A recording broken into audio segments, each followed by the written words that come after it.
Hey guys, it's Josh from Apt. Back here in the Chicago area, back at the store from a big CES adventure. We really covered some pretty wicked ground. We've got almost about 180 different videos and interviews that you guys can see on our Apt YouTube channel. Subscribe to our YouTube channel so future videos that we keep putting out, you guys can stay in tune. But let's talk about CES 2016. We've got some major themes. Everyone here, when I got back to the store and I'm walking around, everyone's like, hey Josh, how was CES? What was your favorite thing? And really what it came down to me was virtual reality, which is, I'd say, the biggest theme across the entire show is virtual reality. And it has so many faces to it. So if I were to point a finger at one video to go check out and one item that I thought was the coolest, I would say it was the PlayStation VR.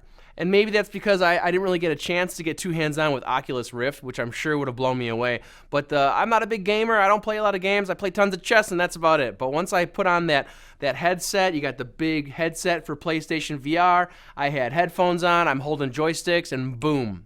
I was transported into a vehicle in London playing London Heist. And it was amazing to reach out and I see my hands moving the visor and I picked up the Coke sitting on the dash and you're in a different world. And that concept had so many faces. So for example, that's one thing is the PlayStation VR. So if you're a PlayStation gamer, this is an accessory you're going to want to jump on as soon as it's available. Otherwise, all these other companies out there was this Omni piece, this big circular base that people are standing on when they're in these games, when they're in these virtual reality moments, they're able to run in place. So that's cool because now you're being active, you're not sitting on the couch, you're really, these guys are sweating, and it was cool to see that ability of taking gaming, virtual reality, and now you have some fitness thrown in there, which is cool. So that was a neat product also in that world. But then the ability to capture. So now you've got all big vendors. We saw a really cool camera from Ricoh. We saw the new Nikon coming out. There's all these cameras where really you and I, anybody, can just go ahead and take this camera, snap a button, and boom, you've just captured a 360 giant world of everything.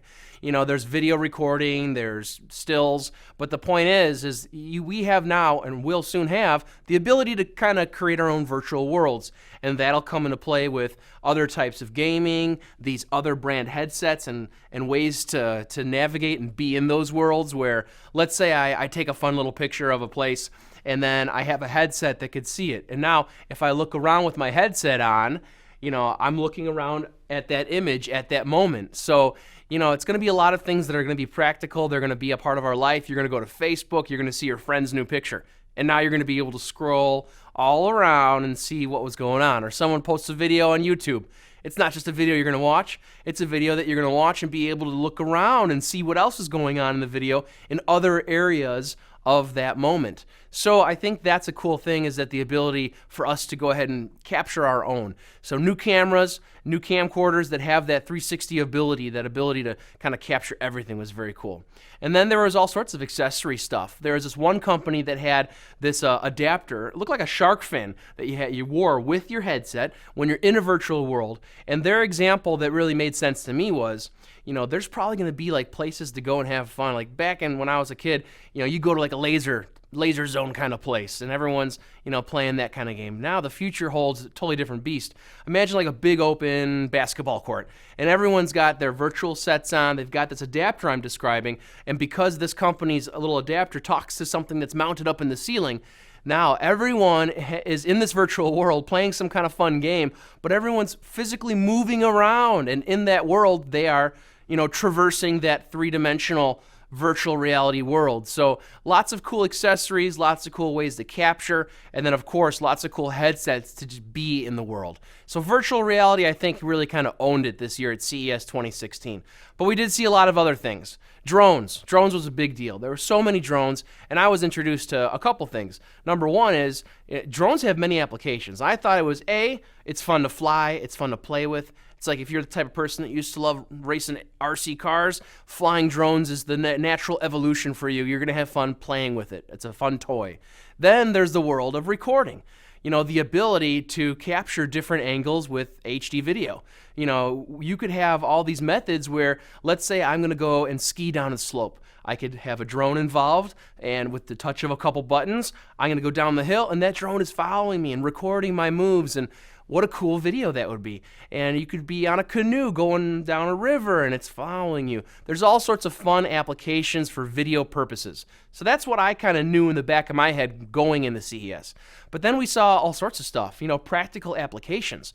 The guys over at Stampede, which was a distribution company who not only provides companies like Apt and others drones to sell as a reseller, but they have cool services. And when they put it all together, there was this one guy that had this cool truck you're inside. It had these it was like being in a movie, and this is where you go to sit down and command center kind of tap into the drones that are flying over there. And it was more of like a kind of a police kind of application. And, they had a cool drone that was, I think the Miami police was using it, and drones for the purpose of, checking a skyscraper's building process to make sure that the codes are being handled and not violated, instead of sending a person up into a dangerous scenario, or the police using it for certain scenarios where there's a problem and they need to plan a method to take down a bad guy somewhere, and there's that. So that was pretty neat.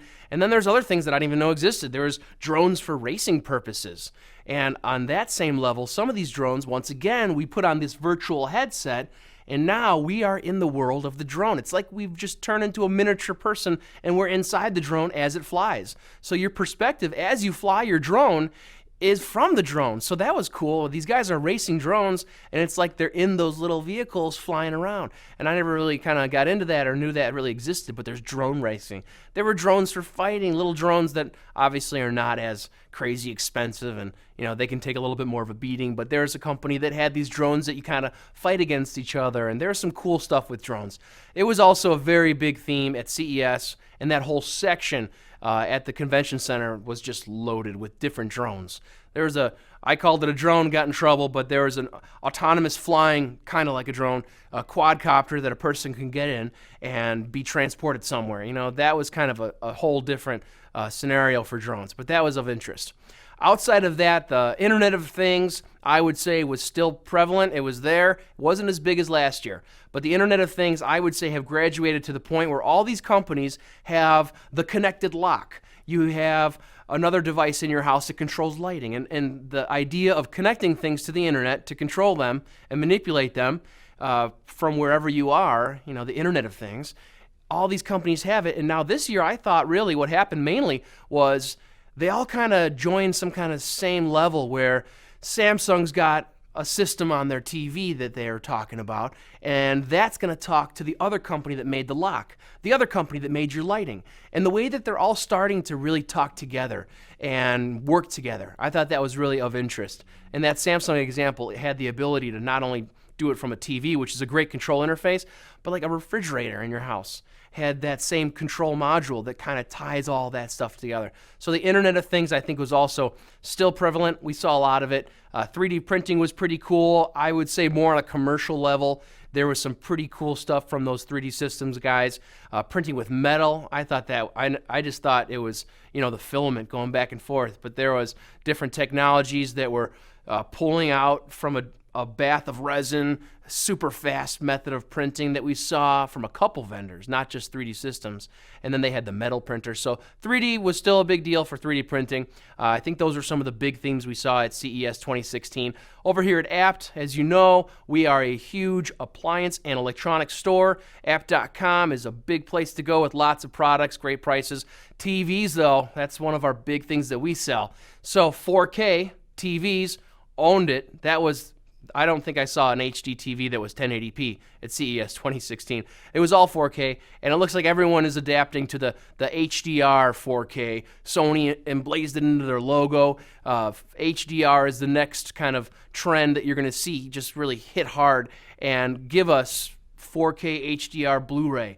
And I think this is the year, 2016, that we're going to see the content explosion for 4K. So if you're buying TVs, get a 4K TV, because there's already a lot of content that's streaming that's fantastic from Netflix, YouTube. There's a whole bunch of guys popping up left and right that are streaming it. But now you're going to have the actual DVDs. You're going to get a DVD that's Blu-ray 4K HDR, pop it in, and the quality is going to really just be phenomenal. So there's a lot of stuff that we saw at CES 2016. Check out the videos. There's like 180 different interviews and just content we covered at CES, and we'd love it if you commented on what you found interesting or on this video. Any comments you have, we love comments. And even when you subscribe to the Apt YouTube channel, that'll give you the ability to always get all these updates as the year goes by, because we don't stop with CES. All year long, we're doing unboxings, we're doing product reviews. There's a lot of stuff at Apt's YouTube channel that you should check out. Thanks for listening. I hope you enjoyed our CES 2016 coverage.